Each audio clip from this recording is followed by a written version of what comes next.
Here today with Chris Freytag of the Flatonia Bulldogs. How you doing today, Coach? Doing well, Tony. Doing well. Yeah, we were out at uh, Brass Consolidated High School on Thursday, and we for 7-on-7 qualifying tournament, and we got to see this gentleman here flying in the air do some pretty incredible things. In fact, this wasn't his most impressive catch of the day. This was just the most. This is just the one I got a good picture of. Tell me a little bit about this gentleman here. Yeah, Jaden Guyton, he's going to be a senior for us. Uh, has been a good football player for us. His especially his sophomore and junior year. But now he's really starting to come into his own. He's really working hard. He's gotten so much faster. I mean, he's probably was a 4.9 guy last year. Uh, he's a 4.5 guy, 4.6 guy. Hand time with a little bit of wind, he has ran some 4.4s. So he can fly. He's about 6'3". He's putting on good weight, good mass. He's working so hard in the weight room, and he really loves football, and he makes plays like that. It never ceases to amaze me what the next catch he's going to make. He made 2 or 3 catches the other day that were unbelievable. I know you saw maybe 1 or 2. Uh, just really a top-notch young man and a really great athlete. All right. Now, of course, we were out at the 7-on-7 at Brett Bryce, from where that picture comes from, and the Bulldogs qualified for the state tournament in a couple of weeks in College Station for the third consecutive tournament. Uh, Tell us a little bit about your team from a 7-on-7 perspective, and what you think the value playing 7-on-7 is in the fall. Well, first of all, with our team, we're led by our quarterback Fidel Venegas. This will be, he was a first-year starting quarterback last year. He came a long ways. We have Keyshawn Green, who's back, and his brother Kenyon. I mean, his cousin Kenyon, his brother Keegan, and of course Jaden. Reese Ramirez been playing with us. A lot of guys have been doing this for 2 years now. Or 3 years actually. Those guys, this is their third straight state tournament. Even when they were freshmen, they played with us. So you know, these guys are experienced. Uh, they do a great job. We have a lot of kids playing. We have 18 kids, 17, 18 kids playing. That's a lot of kids, for 7-on-7. It's a wonderful experience. Uh, I think the biggest thing for us, it gives us time to put in our offense for our kids to learn. Our signals and different things. Uh, Especially our younger kids, it gives us extra time with them to make sure they're running the correct routes. They know exactly what to do. Spacing's big, in the spread offense. We other day we didn't have real good spacing. That's all stuff we can work on. We use a lot of our sports specific time to work on this stuff with our kids during the week. Uh, and so that's kind of, offensively, that's big. I hear so many people saying, well, we run the ball and 7-on-7 is not for us and all this good stuff. Well, at a small school like Flatonia, a lot of times you have these freshmen that have to play. They're eighth graders and now they're freshmen and they haven't even seen high school football. Well, this gives those guys a chance, in my opinion, to see some live, fast action. Uh, they're not going to. It's not the same. There's no doubt. But when some kids running a 4.5 40 out there and you're trying to cover them, you're realizing pretty quick things are a lot different than junior high football.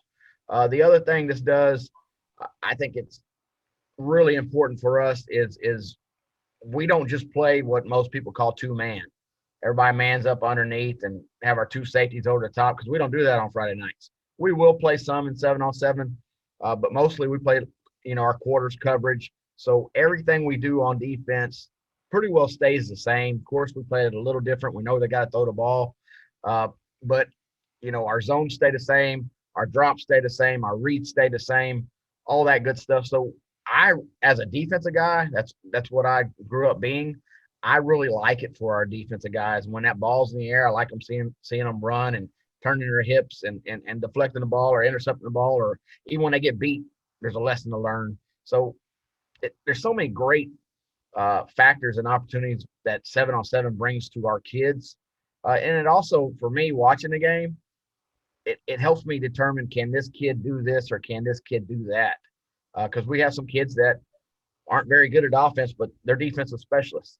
And I got to figure out where to put those kids. And maybe they don't belong in the secondary. Maybe they belong at linebacker. So all those aspects, not just for the kids, but for the coaching staff, are why we play 7-on-7 here in Flatonia.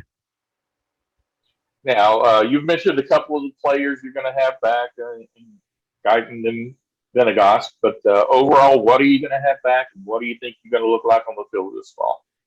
I think we have 9-9 back, 8-8 back. Just depends. I think we have at least 9 guys that started on both sides of the ball at one time or the other coming back. We lost 5 seniors from last year.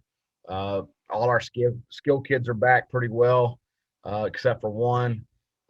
Back 7 of the secondary, I believe 6 are back. Actually, 5 are back, but we had another guy play a lot, so it's like 6 are back.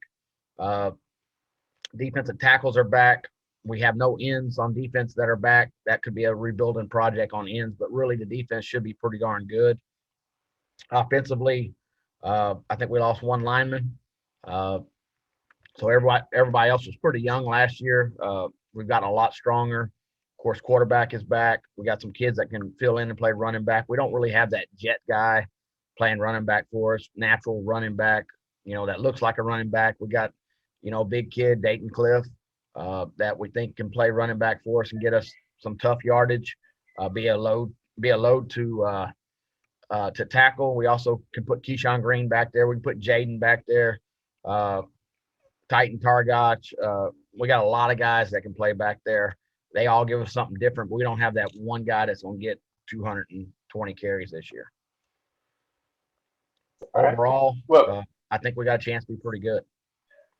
all right. Well, one of the things I'm trying to hit on these interviews is the role of the head football coach as mentor to the coaches that he works with. So if you don't mind, go a little bit into how you approach the role of mentoring your coaches to get them ready for whatever's going to be next for them in their careers. Well, that's a great question. We have a very, I guess, diverse age staff. I have Coach Brad Oden, who has been coaching for 30 years. Coach Steve Pope, who's been coaching for 30 years. Those guys, they're really good at their job. I just see what they're doing, and we work together greatly. I have a couple of younger guys, Coach Brandon Williams, who's our offensive coordinator. He does a wonderful job. When I called some offense a couple of years ago, and I said, Brandon, I think it's about time for you to develop into an offensive coordinator. I kind of let him take the ball and run with it. I helped him along the way. We have a great relationship.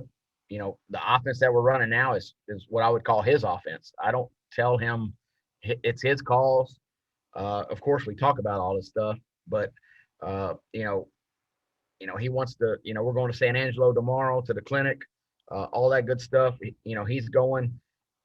That's how I mentor. I don't try to tell people what to do.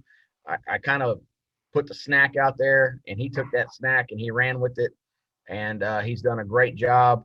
I don't ask him to be perfect, because when I called offense and when I called defense, I'm not perfect. It's football.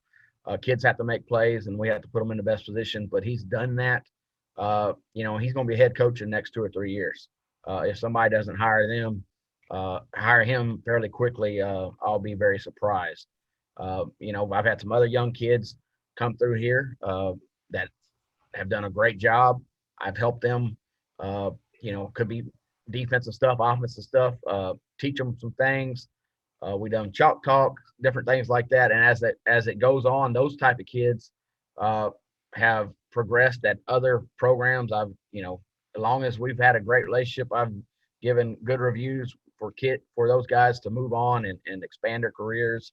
And, it happened for me, so I got to do it back for the younger coaches. So one more question before I let you go, Coach. Can you tell me one thing about Chris Freytag that most people don't know? I hate to say this, but when I was in high school, I was an actor in a one-act play. All right. Do you remember Uh-huh. what play? I think it was called All About Agatha. And All my name, about. I was Dr. Randolph. And the only good part of the whole play is I got to kiss a girl. You know, that didn't happen much when I was in high school.